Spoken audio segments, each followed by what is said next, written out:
पैसे सगळे कमिटेड एक्सपेंडिचरला होते. मग हे ॲडिशनल दायित्व 20-25 हजार कोटीचं जे उभं राहिलं त्या दायित्वाकरता थोडी ओढताण आमची होईल, ते आम्ही करू. पण एक गोष्ट मात्र मी या ठिकाणी निश्चितपणे एक निर्णय केला की याचा परिणाम आपल्या पायाभूत गुंतवणुकीवर होऊ नये. आपलं कॅपिटल एक्सपेंडिचर हे आपल्याला त्या ठिकाणी सस्टेन केलं पाहिजे. ते जर सस्टेन केलं नाही आणि रेव्हेन्यू एक्सपेंडिचर वाढवत राहिलो तर आपण डेट ट्रॅपमध्ये जाऊ. आणि म्हणून प्रयत्नपूर्वक आपण आपलं कॅपिटल एक्सपेंडिचर सस्टेन केलेलं आहे. महाराष्ट्र एक असं राज्य आहे की ज्या ठिकाणी खूप पॅरास्टेटल्स आहेत आपले. त्या पॅरास्टेटल्सची एक आपली कॅपॅसिटी आहे. ती कॅपॅसिटी आपण एन्हान्स केली.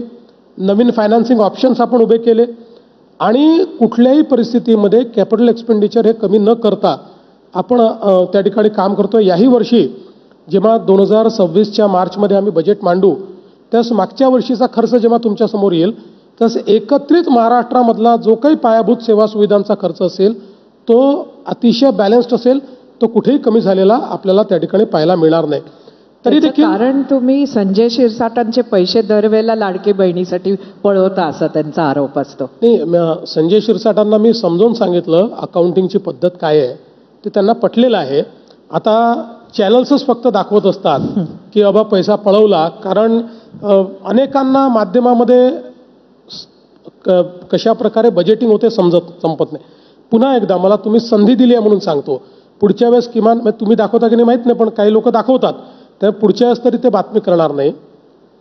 असं आहे की आपल्याकडे अनुसूचित जातीकरता आणि अनुसूचित जमातीकरता एक विशिष्ट निधी हा आपल्याला राखून ठेवावा लागतो बजेटच्या तेवढ्या टक्के.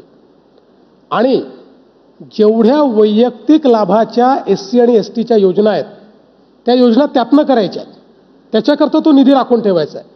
आता लाडकी बहीण योजना ही वैयक्तिक लाभाची योजना आहे. त्यामुळे त्याच्या खर्चाचा जो खर्च आहे तो खर्च त्यांच्या अकाउंटला दाखवावा लागेल. पण तो फक्त SC STचा नाही आहे ना, त्यांच्याकडे फक्त SC STचा दिसेल.